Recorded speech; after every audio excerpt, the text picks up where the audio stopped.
So, hi, how are you today? I'm good. How are you, Isabel? I'm good. So, what is your name and how many years have you been twirling? My name is Adaline Bebo, and I'm currently 26 years old, and I started twirling when I was 9.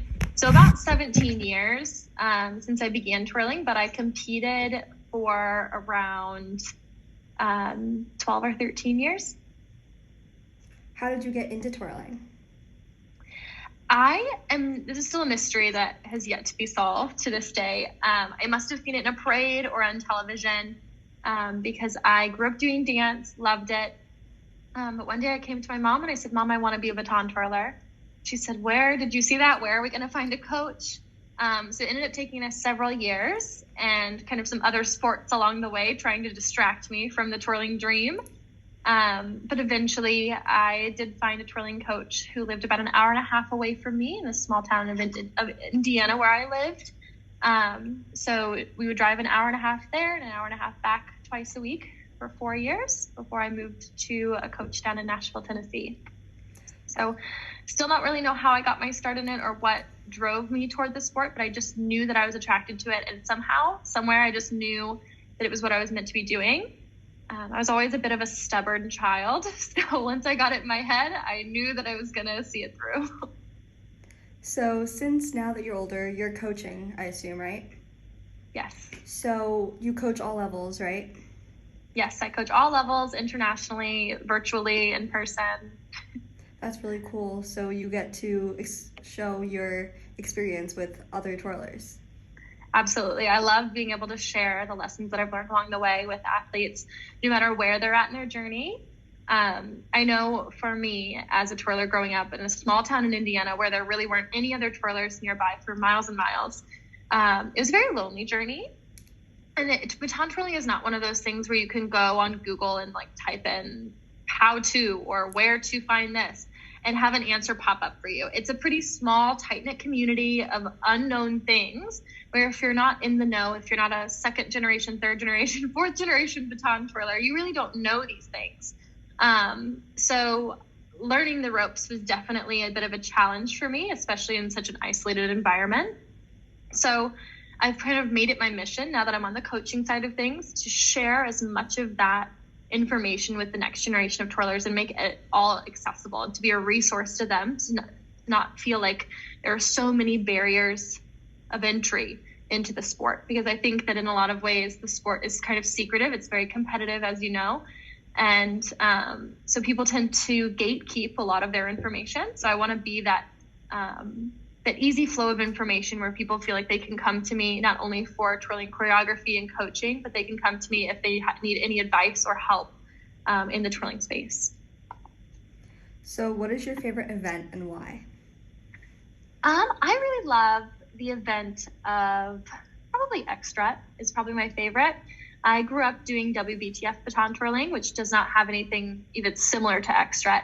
But in my mind, Extra is kind of like the quintessential baton twirling routine. There's so much tradition rooted into that routine that I feel like you can see the evolution of baton twirling through the years, even in a routine where the baton isn't even thrown in the air. So the baton stays in that full hand grip. It doesn't leave your hand, but yet somehow it's able to show some of the most difficult intricacies of the sport. Definitely the most endurance of any routine that I've ever done in my life was an Extra, despite how easy it may seem on the outside. And to me, it shows the grace and the artistry that really is behind baton twirling. I think a lot of people realize. But I think that it's one of those events that is truly all-encompassing of the sport. Sure, you don't toss the baton, but it doesn't mean that it can't be difficult or beautiful. So, with Extra, that's more of an MBTA thing, right? Yes, it's an NBTA event, yes. But we'll be seeing it at the IBTF Nations Cup this summer as a part of the merger events. So, since you were MBTA or WBTF? I was both, yes. Yes. Have you twirled USTA or any of those yes, events? Yes. So USTA is the U.S. national branch of WBTF. So WBTF is just the overarching organization. So NBTA feeds into WFNBTA, World Federations of National Baton Twirling Association. And then WBTF is World Baton Twirling Association, and USTA United States Twirling Association feeds into that. But they now are running concurrently. So those two major world federations are now merging into what's called the IBTF, the International Baton Twirling Federation. And hopefully that will be the one organization that gets admitted into the Olympic consideration for the next few years. In order to become an Olympic sport, you have to have only one international entity that oversees all baton twirling. So I think we're finally moving in the right direction to having that come to life. So what is your biggest accomplishment in your twirling career? Biggest accomplishment? I get this question a lot, but I never know exactly what I feel like the answer changes daily.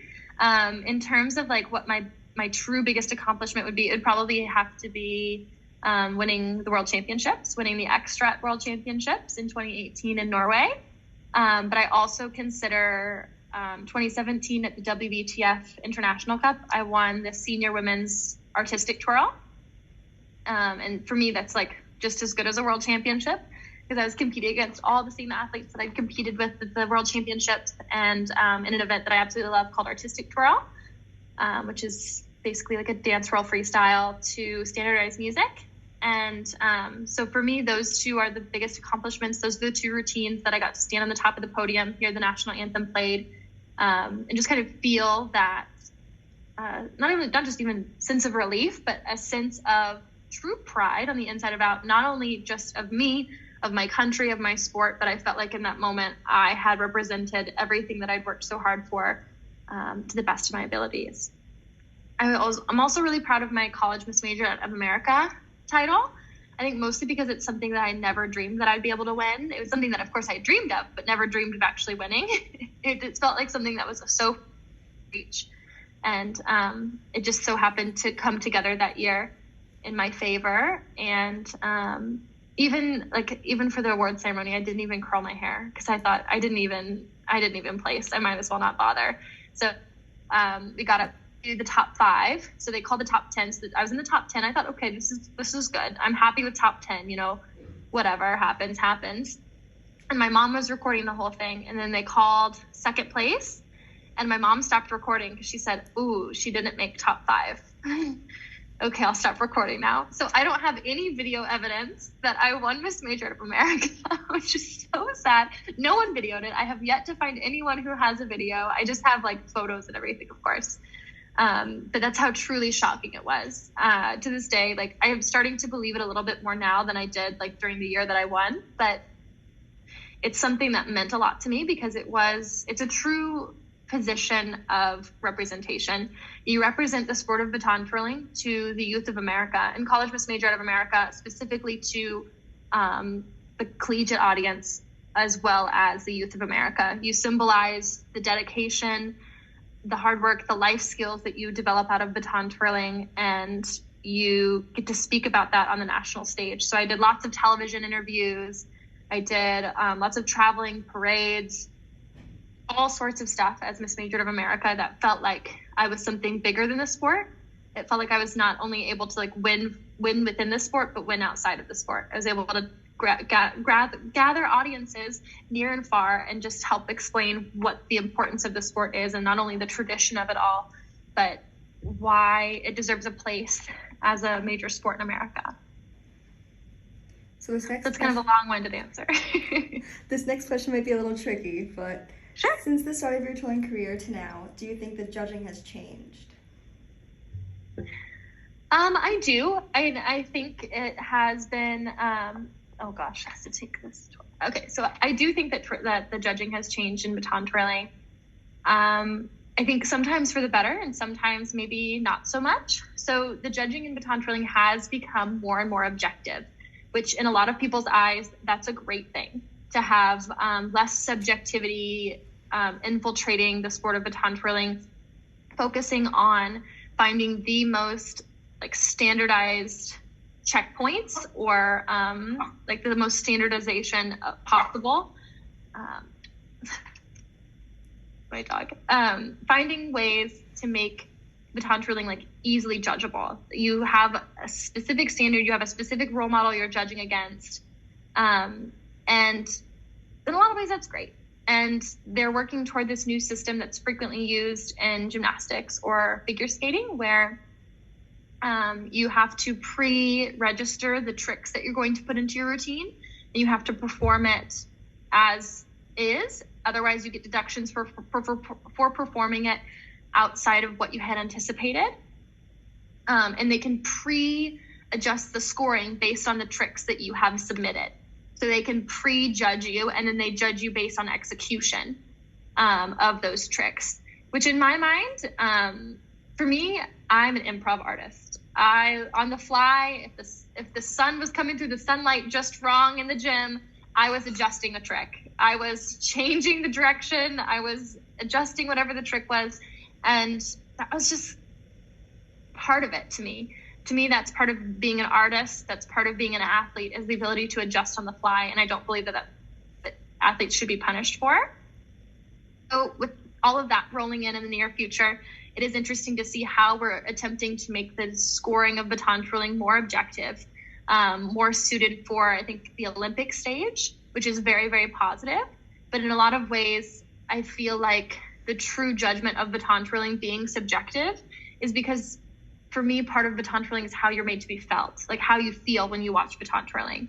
I think when we look back on performances that have gotten a perfect 10 at the World Championships, it's because it brought the audience to tears. You've never felt the way that you've felt until you've watched that routine. And to me, that is what a perfect 10 is. A perfect 10 is the best thing you've ever seen, the best thing that you've ever felt. And sure, when you watch back those perfect 10 performances, sometimes they weren't technically perfect. Sometimes they cheated a trick here or there, but you never realized it until you watched them back and dissected it.